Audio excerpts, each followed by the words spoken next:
This is a Louie T Network exclusive. Hey, either you're outside or you're in the lab room. Draft Zone.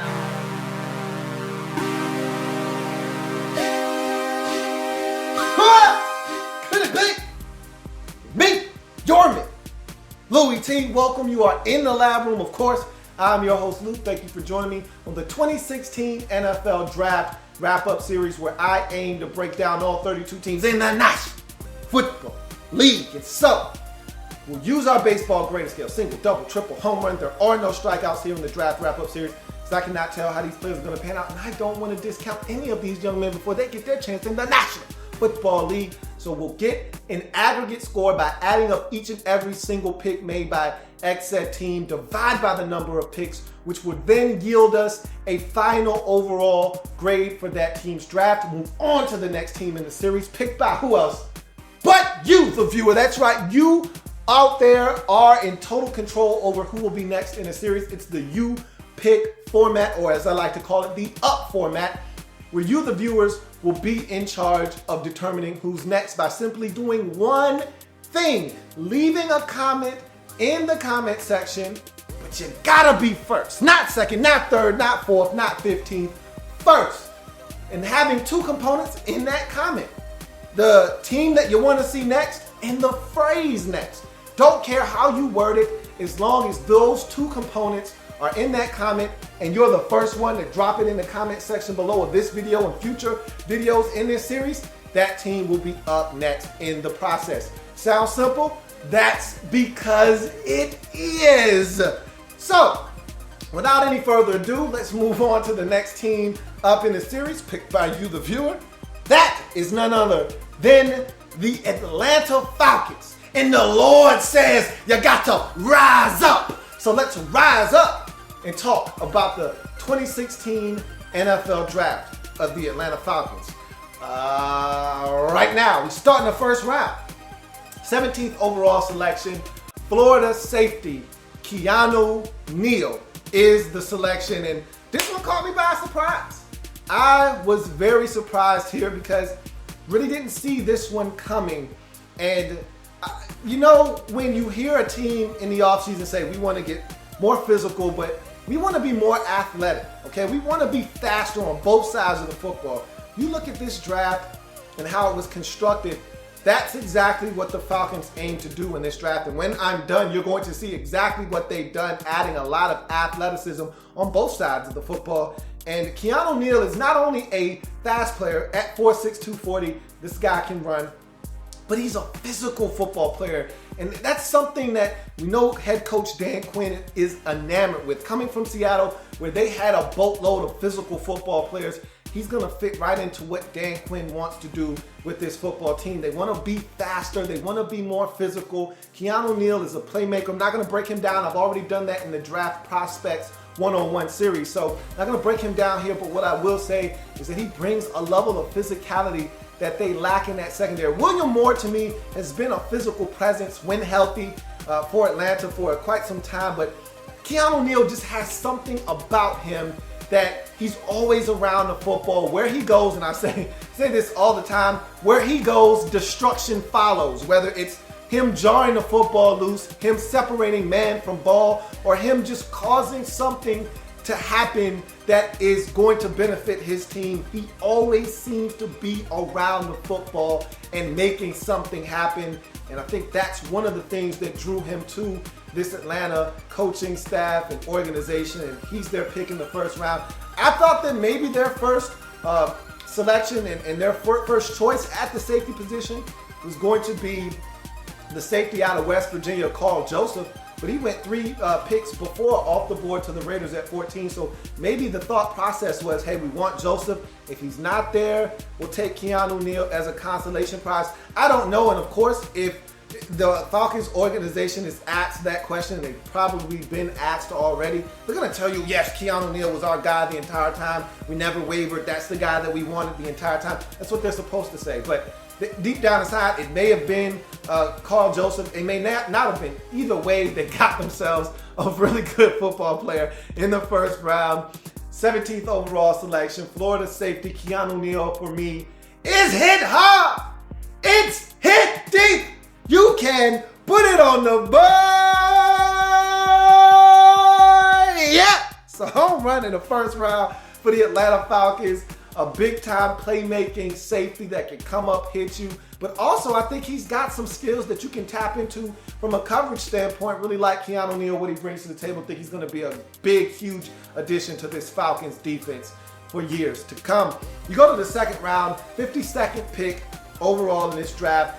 LSU linebacker Deion Jones is the selection. This is another guy that I've broken down already in the Draft Prospects 101 series, so I'm not going to do it here. But I talked about Deion Jones and why I think this guy is going to be an exceptional pro.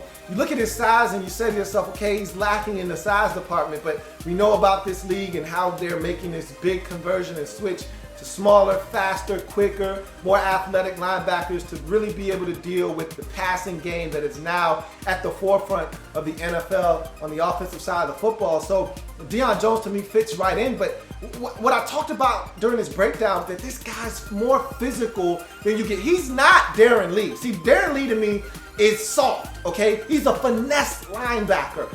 Deion Jones, none of the sort, okay? Don't even mention the word finesse around Deion Jones. He might hit you in your mouth, okay? Deion Jones is a physical football player, and the thing that I love the most about Deion Jones is he has a feel for the game of football. He just knows how to play the game. Didn't have a lot of experience at LSU as a starter, but in his limited time as a starter last year, very effective. And you just look at a guy that just knows how to play the game. And I think with more and more reps, he's going to be a guy that could really turn it up at the next level and become one hell of a pro. I'm enamored by Deion Jones and what he brings to the table. I was drooling over him before the draft. I love this selection in the second round. I think this guy's going to be an even better pro than he was a collegiate football player. You get special teams value, and you get a guy that's a leader day one in your locker room. Love Deion Jones. Love this selection. Love where you got him in the second round, 52nd pick overall, linebacker out of LSU. Deion Jones for me is hit hard. It's hit deep. Back at the warning track. It's out of here. Home run for the Atlanta Falcons. Deion Jones is a guy that I absolutely love. And I talked about Thomas Dimitroff and company wanting this team to be faster on the defensive side of football. Well, you've done it in the first two picks of this draft. You've gotten physical and faster, and two things that are going to help this Falcons defense speed up the process to being a really good unit in the NFC South Division. You go to the third round, 81st pick in the draft, Stanford tight end Austin Hooper is the selection. Here's another guy that I broke down in my Draft Prospects 101 series, so I'm not going to do it here. But I've been feeling this way about the Falcons' offensive attack for quite some time. Since Tony Gonzalez, since Tony G departed, this team has lacked a presence over the middle of the field. And even though you got some production out of the tight end position last year, and I thought you got some really solid contributions from your tight end last year, you're still missing that guy that can change the game for you at the tight end position. Something you've lacked since Tony Gonzalez has departed, and you need that. I think Matt Ryan needs a security blanket, a guy that can win one-on-one matchups, a guy that can bail him out and make him right when he's wrong. He needs that kind of a guy over the middle of the field. You know what you have out wide in Julio Jones. And I think, Roddy White being at the end of his line and now no longer being a Falcon, it's okay because I think you have other guys that's going to come in and help you in that department. But what I really feel is that this team has been missing, what the game's been missing in Atlanta is a pass-catching threat at the tight end position. Someone to stretch the field, over the middle of the field, that can run that seam route, that can win in the red zone, that can go up and get the football, that can make Matt Ryan right when he is wrong, because he was wrong an awful lot last year, cost this team some ball games. And I think if he can get a guy that can win and give Matt Ryan an outlet, someone else he can throw the football to other than Julio, then I think that's going to benefit this Falcons offense in ways you can't imagine. Love this selection in the third round. Gives him a big pass-catching threat out of the backfield. is I think you can line Austin Hooper up in a number of different formations and sets. You're going to split this guy out as a U tight end, have him win one-on-one matchups. He can go up and get the football at its highest point. That's why I think he's really going to benefit this Falcons offense in the red zone when they need to put touchdowns on the board instead of field goals. Austin Hooper is going to win for you in the third round, 81st pick out of Stanford. Tight end Austin Hooper for me is a triple. Really love what he brings to the table, and I think the way they're going to use him is going to benefit both parties mutually, and I think it's going to be a great marriage for both parties involved. You go to the fourth round, 115th overall selection. Minnesota linebacker Devin Campbell is the selection. Here are his pros: 6'4", 232 pounds. I talked about the Falcons wanting to be faster on defense, more athletic. Here's another guy that's going to help you in that department. Great length, okay? At 6'4", 232 pounds, this guy has 33.5-inch arms. And again, I'm not a huge measurables, arm length, type of guy, but only when it applies. And in this situation, when you're a linebacker and you're looking to take on guys and you're a smaller guy at 232 pounds, you need to be able to extend your arms and get to that lineman before he gets to you. If he gets to your body first, 9 times out of 10, you're gonna lose that matchup when you're 232 pounds. So when you get a guy like Devin Campbell who has longer arms that can extend, that can engage that offensive lineman before he can engage him, that's going to help him stand up at the point of attack and be more effective in the run game. Speaking of which, he's a really good athlete at 4'5", 840. This is a guy that can run, and I talked about the Falcons looking to increase the athleticism on the defensive side of the football. Here's a guy in Devin Campbell that's going to help them do exactly that. Not only on the defensive side of the football, he's also going to help you in the special teams game as well. So Devin Campbell going to bring a number of things to this football team. Good run and chase linebacker, and that's where that speed really comes into play. I think when you see it the most is when he's in chase mode. This is a guy that can go sideline to sideline, range the field, go and get a ball carrier and get him down on the ground. Speaking of which, solid tackler, 92 tackles on the season for the Minnesota Gophers last year. This is a guy that can get to the ball carrier and get him down on the ground. Takes on blockers, and I talked about those long arms and how they go gadget, extend, and get out there and take on blockers. He does a good job, and again, when you're 232 pounds, I think of a finesse linebacker. I think of guys that don't want any part of a pulling guard. I think of a guy that doesn't want any part of that guard that's coming off of that double team and getting to that second level and looking to pick up that linebacker and seal him up.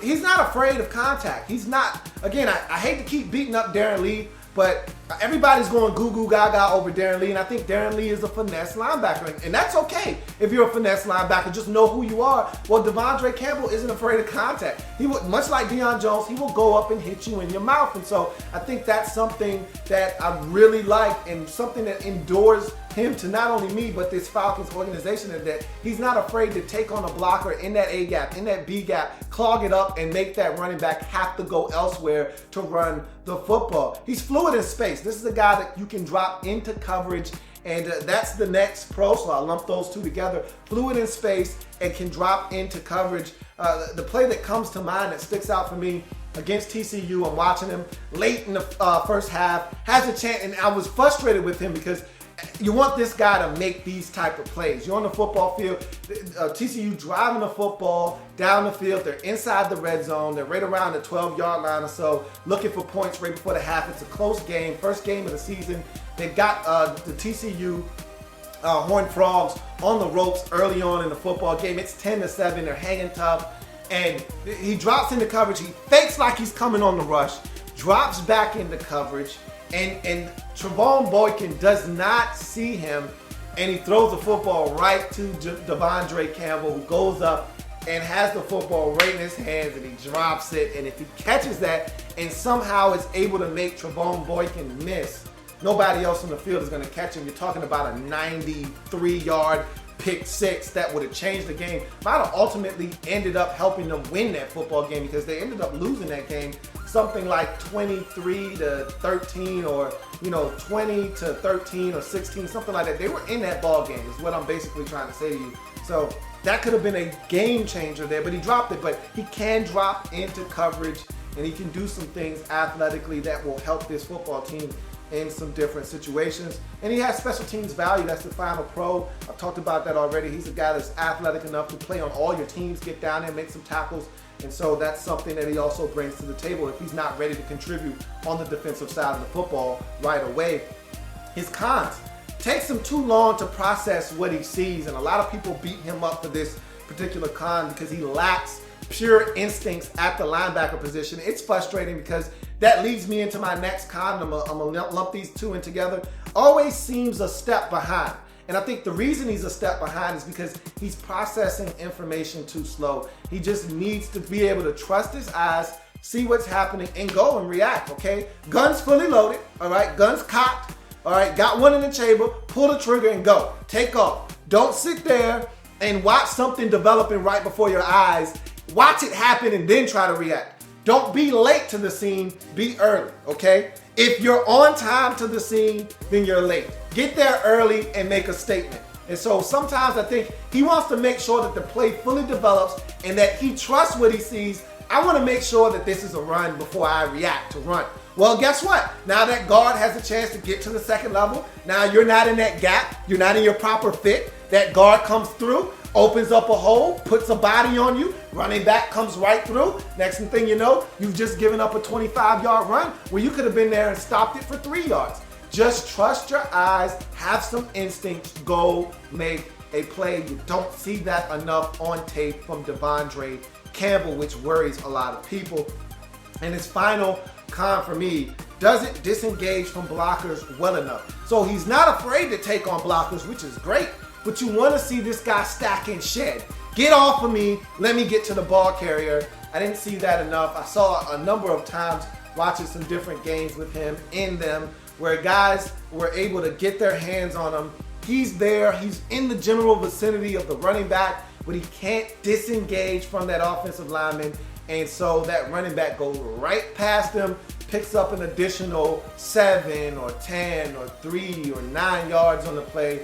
And so that's a problem. I need you to find a way to disengage, stack and shed, get to the ball carrier, get him on the ground. When this guy's clean, he's efficient. When he's in the trash and he has someone on him, he's not the same player. And so that's something he's going to have to work on at the next level. But in the 4th round, 115th pick, Devin Campbell for me is a double. He's a really solid developmental linebacker, if you ask me. Got a lot of the things you're looking for. He's got size, he's got athleticism, he can run, he can do a lot of things that you like, but he may be lacking some of the things that you need to have that you can't coach, and instincts is one of them. Maybe he will watch some tape. Maybe he will develop a little bit more because I see some instincts. It's not like he's totally void of instincts, but I don't see a playmaking linebacker. I just see a guy right now. I just see a guy. You can get a guy anywhere. It takes a special playmaker to go out and change the game, and I don't see that with Devin Campbell right now. You go to the 6th round, 195th pick overall, San Jose State offensive lineman Wes Schweitzer is the selection, 6'5", 314 pounds. His tape was pretty fun to watch because of the guy he was blocking for, Tyler Irving, a running back that blew me away at the combine.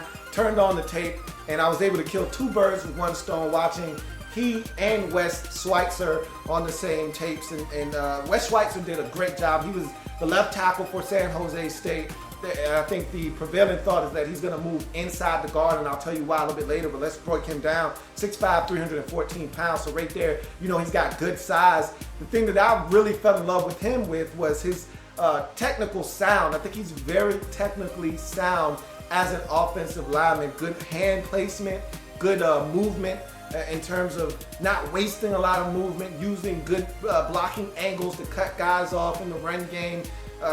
I think he mirrors very well, so that's part of that good movement that I was talking about. So I think he does a lot of things well. When you're not the greatest athlete in the world, you gotta make sure you do the fundamentals properly, because that's going to help you in some of the areas where you lack. And so I think he does that really well. Exhibits physicality in the run game. And when you block for a guy like Tyler Irving, it makes it fun Because you know, if I do my job, that guy in the backfield, number 7, he can take it the distance. All I got to do is block the man in front of me and potentially get to the second level.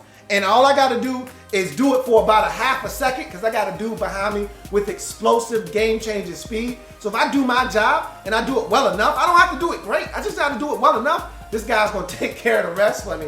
And you saw that on tape with all of these offensive linemen, including Wes Schweitzer, that I just need to do my job and do it well enough, and the guy behind me is going to do the rest. And so I thought he exhibited physicality in the run game. He was moving some guys. He was being physical. He was throwing a little extra on at the end of the play, throwing a little bit of extra sauce on the top. So he was a guy that did some physical things in the run game, and I was really enamored with that with Wes Schweitzer.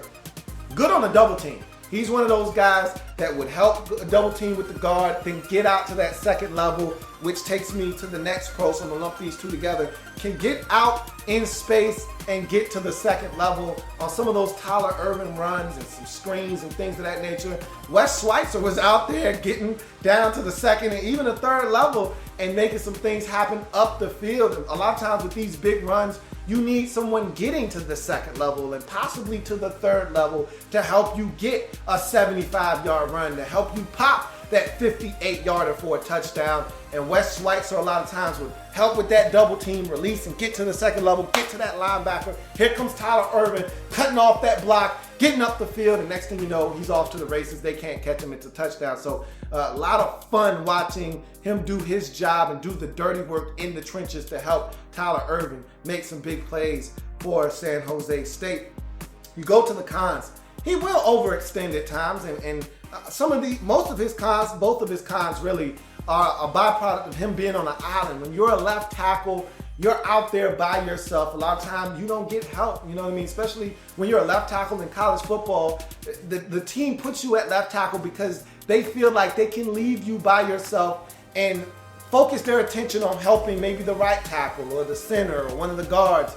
We don't need to help you at left tackle. That's why we put you there. You're our best offensive lineman. You're the best we have to offer. So we're going to leave you out here by yourself, and you got to take care of business and protect the blind side, most likely, of the quarterback. And so at times, he would overextend. And it's not uncommon for these guys that aren't great athletes to want to be anxious to get their hands on a defensive lineman, an edge rusher, whomever, because, again, when I'm not the greatest athlete in the world, I know that. That's in the back of my mind. So my mind, I'm needing to get my hands on you first so that I can control what's going to happen here. If you get your hands on me or you're able to knock my hands down, guess what? You win the battle. And now, because I'm not a great athlete, it's going to be hard for me to rebound, get back into play, and beat you and get you away from my quarterback. So he will come out, be a little over anxious, get on the balls of his feet, overextend, lunge, and next thing you know, he's getting beaten on the play, and now he's looking to try to recover and get back into the play.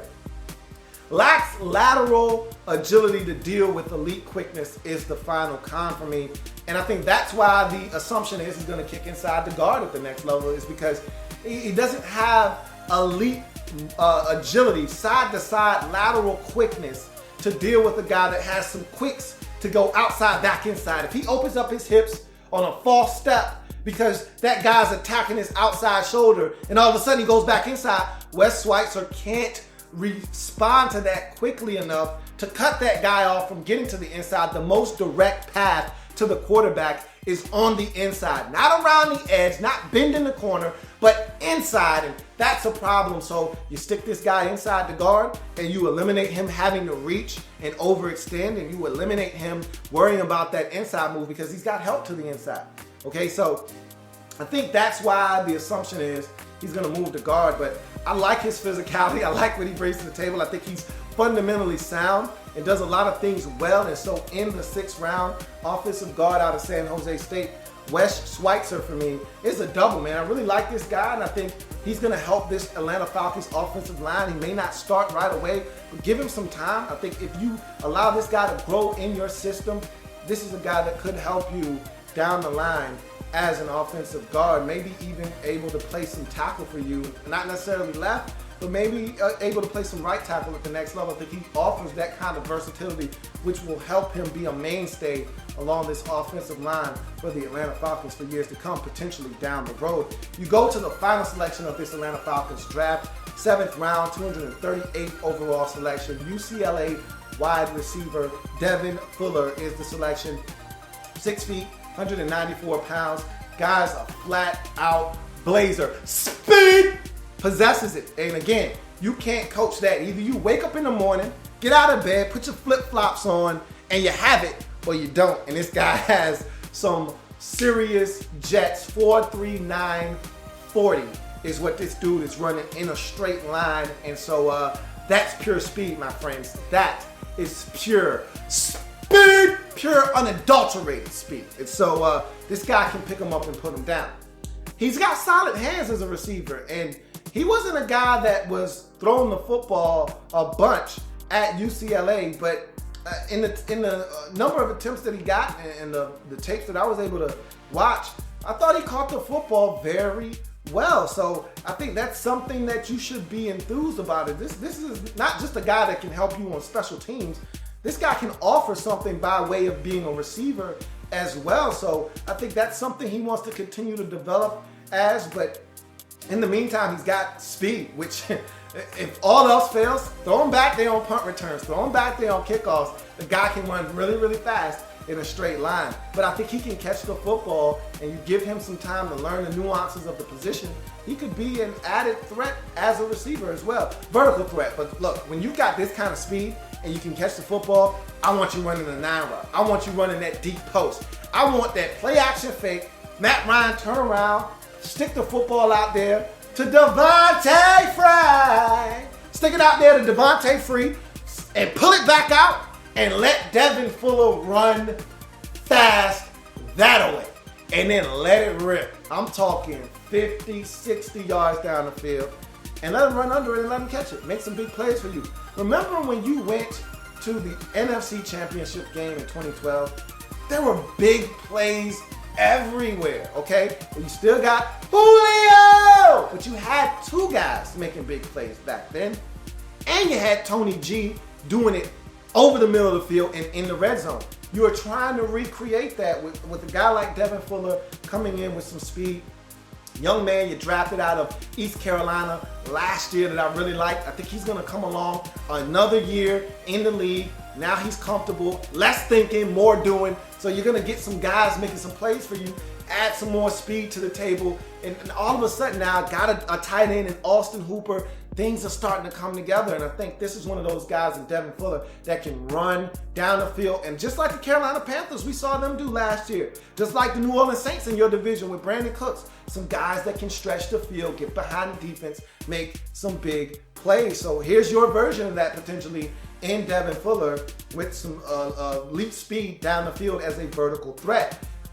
Shows the ability to run some underneath routes. He's not just a one-trick pony. He's not Mike Wallace, okay? Just run him on a go route, tell him get out of here. He's a guy, I saw him running some draggers, saw him running some comebacks and some curl routes, some slants. So he can do some different things, okay? He's not just a one-trick pony. Hey, just line him up out wide and tell him to run as fast as he can straight on that 9 route. He can do some other things. So I think he can run some underneath routes. Again, all about coaching.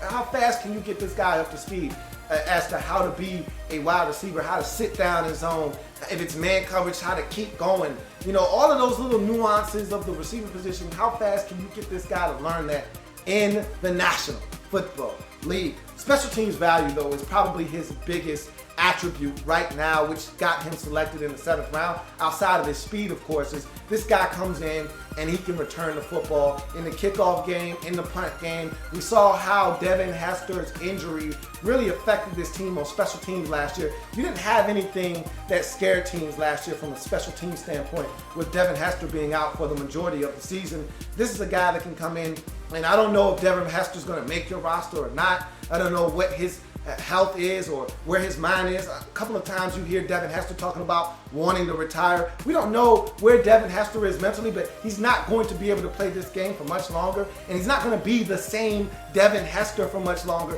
You bring a guy like Devin Fuller along to learn from a guy like Devin Hester and pass it from one Devin to the next. all of a sudden now you got a guy that can help you in the returns game, give you some explosive plays there, but also could double as a guy that can help you in the receiving game as well. Maybe a couple of end arounds, a reverse, maybe a jet sweep. So he can do a number of things. With this kind of speed, you want to try to get him the football and see if he can't make an explosive play for you. You go to his cons. He's raw, still developing as a wide receiver. This man came to college as a quarterback, okay? He showed up on Euclid's campus as a quarterback, and they said, hey man, we got a quarterback right now, all right? Don't need you to do that, but if you want to get on the field right now as fast as you are, we can use you at receiver. And so that's how he became a receiver and said, you know what? This is probably going to be my best ticket to the NFL. Let me get good at this trade and also do the return thing and see how that works out for me. So he's still raw as a receiver. Got a lot of things he needs to learn. And if you can coach him up, you could potentially be unearthing a gem here in the 7th round. Statistically, 2015, one of his worst seasons, is the next con. Look, I like my players ascending as they hit the league. Okay, so that sophomore year, after you finally crack the lineup and hit the field and get some extensive playing time, you start to see those numbers go up. That junior season, you figured it out. You know the playbook, you know the system, you understand what they're asking you to do. You're not thinking you're just playing. And then in that last year you're in college, whether that's your junior year, your redshirt junior year, your senior year, your redshirt senior year, whatever, redshirt sophomore year, whatever the case may be, you hit the field and you got it, man. You got it, you get it, you understand, and you go out and you make plays. Well, in 2015, because of injury, this wasn't one of his best statistical seasons. So from that standpoint, I want to see how he does at the next level because he's not ascending at the right time. So I want to see if this guy can come in and produce at the receiver position, not just as a special teams guy, but also as a receiver at the next level. The more you can do, the more likely it is you're going to remain on an NFL roster. And the last con is, can he stay healthy and contribute on more than just special teams? I basically just said that in a nutshell. Can he stay healthy? He's 194 pounds. He's on special teams. He's running kickoffs back. He's running punts back. Those are some dangerous, very hazardous items for him to be handling on his plate. Can he stay healthy? And can he contribute on the offensive side of football and not just be a special teams standout? That's Devin Fuller in a nutshell. To me, a nice little flyer you take on a guy with some speed, adding team speed again. Thomas Dimitrov adding speed to this football team on both sides of the football. Looking to do that here in the 7th round, 238th pick overall. Devin Fuller, wide receiver out of UCLA, is another double to round out this very impressive Atlanta Falcons draft. Let's go through this Atlanta Falcons draft quickly, give them a grade, and move on. 1st round, Keanu Neal, safety out of Florida, home run. 2nd round, LSU linebacker Deion Jones, home run. 3rd round, Stanford tight end Austin Hooper, triple. 4th round, Minnesota linebacker Devondre Campbell, double. San Jose State guard Wes Schweitzer in the 6th round, double. And finally, 7th round, wide receiver out of Euclid, Devin Fuller, another double to wrap up this draft. You got 2 4s from the 2 home runs, back-to-back jacks in the first 2 rounds, a triple for Austin Hooper in the 3rd round. Then you have 3 doubles to finish up the draft, which nets you a doubles bonus for a grand total of 19. You divide by the 6 selections made by the Falcons in the draft, and you end up with a 3.17 triple for the Atlanta Falcons, putting them on the upper tier of this draft ranking that I like to do. A triple, beautiful draft by the Falcons, very compact and impactful potentially draft for the Atlanta Falcons. Let's see if they can fast track this team. These players come in, help right away. Maybe this Falcons team can make the playoffs in 2016. That's the Atlanta Falcons and their 2016 NFL draft. If it happens in the National Football League, whether big or small, we cover it all here in the lab room. Come back and join me as I continue to break down anything. And that's in the National Football League. We just rise up with the Atlanta Falcons. You tell me who's next. Bart Scott. Can't wait. There's plenty more where that came from. While you're here, subscribe to the channel. If you want more Louie T, be sure to follow me on Twitter @InTheLabRoom, or you can like the Facebook page @InTheLabRoom. That's In the Lab Room on Facebook and at In the Lab Room on Twitter. Don't forget, subscribe to the channel if you haven't already done so.